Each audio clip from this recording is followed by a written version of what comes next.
Good afternoon, everyone. I'm Camelia, and before coming to SILS, I knew next to nothing about climate change and renewable energies. And unfortunately, my old ignorance is still present in nearly everyone in my town and school system.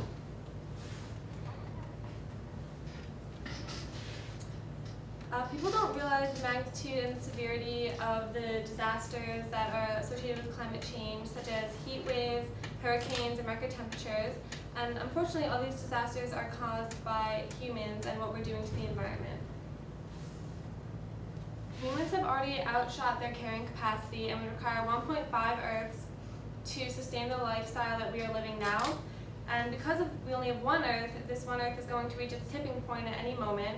And once it does, there will be no fisheries, no clean water, no old forests, and nearly no productive farms. And these effects will be irreversible.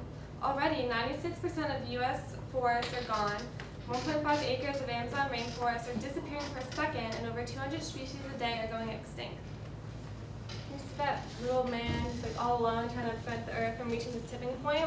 It means something that he is alone. It means that no one knows that he needs help in trying to push the Earth back down where it's supposed to be. And because people are like, why help if you don't know the disasters and how they could affect you? I was like that before my education, and through my education, I now feel a burning desire within me to try and help that man push the Earth back down. And it is this attitude change that I felt that has inspired me to work on my library project. Library project is an education system at my local library. It consists of building a book section with books dedicated to sustainability only, and also having monthly presentations on sustainability, much like the presentations that we've had here at SILS. And our goal here is education, education, education, because with education, people will be inspired to live sustainably and educate others about sustainability. In order for the library project to succeed, we need to spread awareness about the project. And I propose to do this through the library's connections, which is mainly students.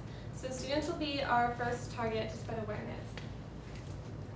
To get to all the students, we need to reach the Board of Education, because that is the organization that hosts assemblies and allots time for the assemblies.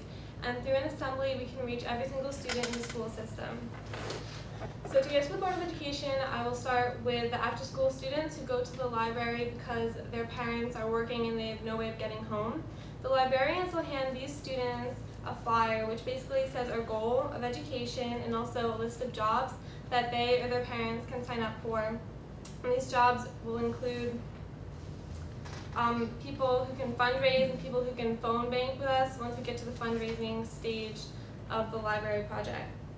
Also, flyers will be sent to the environmental club at the high school, who will tape them up around the school and also write an article about the library project for the school newspaper.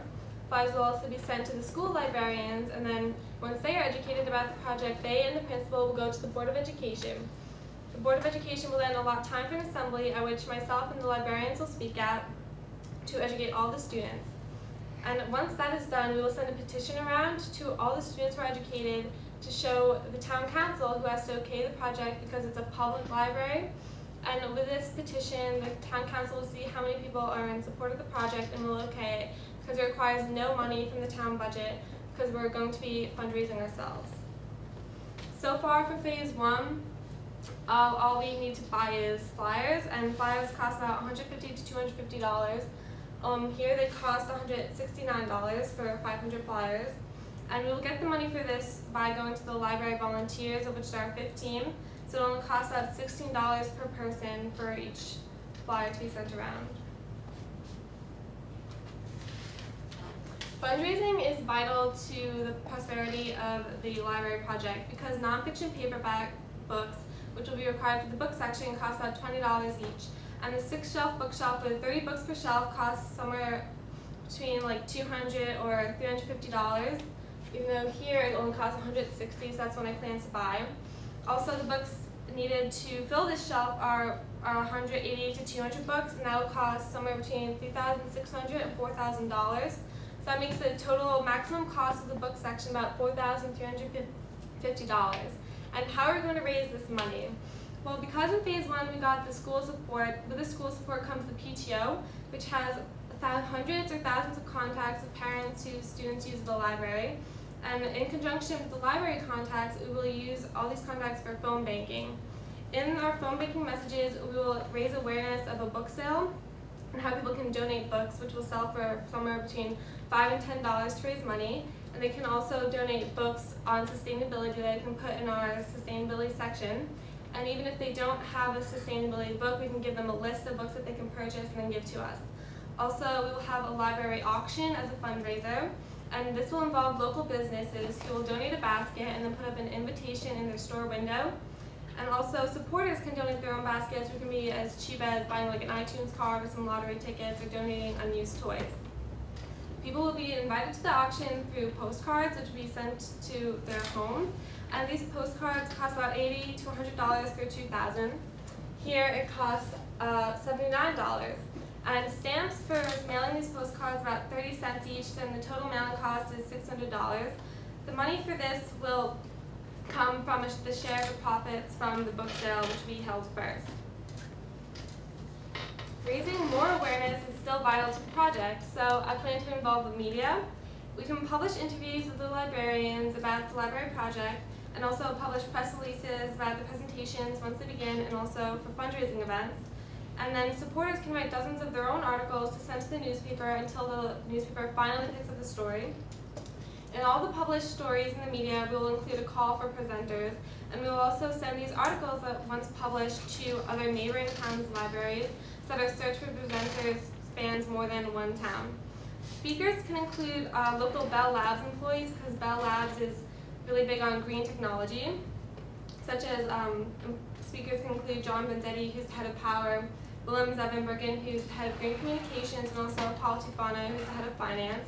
And we can get these employees through other employees in Bell Labs who are parents of students at the local school system, and also through Gabrielle Goffey, who is the head of Public Relations for Bell Labs. Also, we can get high school teachers of science, such as Dr. Krilla and Mr. Dunkerton, and Mr. Rutzler, who's also the head of the Environmental Club, to speak. And Rutgers is only half an hour drive away from Berkeley Heights, so we can get Professors Andretti, Kent, and Zimologikov to speak at the presentations. Also, for younger students, we can even have the library staff or high school students present, and they can present videos such as the story of stuff or an inconvenient truth for middle school age students, and then discuss them afterwards. And then to reach the elementary school level students, we can have them make earth art, which is basically art out of sticks and leaves, and also drawing of the environment around the library, which will increase their connection to nature. Our presentations will be from 2 to 3 p.m. on the first Saturday of every month, because that way we don't need to send invitations whenever we have another presentation, because it's going to be the same consistently. In order to sustain the library project, we need to assess it and then just change the project accordingly. And we can assess the project through having a sign-in of audience members for each presentation. That way, if, for example, more people go to an elementary school level presentation, we can have more presentations at that level rather than having high school presentations. And also we can keep track of the books that are checked out from the sustainability section. So if more books on sustainable architecture are checked out than on hydropower, we can buy more sustainable architecture books and thus keep the project going. So in conclusion, education really is sustainability, and the younger generations are the one who has inherited our climate change problems, and so they're the ones that need to fix it. And we need to help them as much as we possibly can, and we can do this through education by the library project.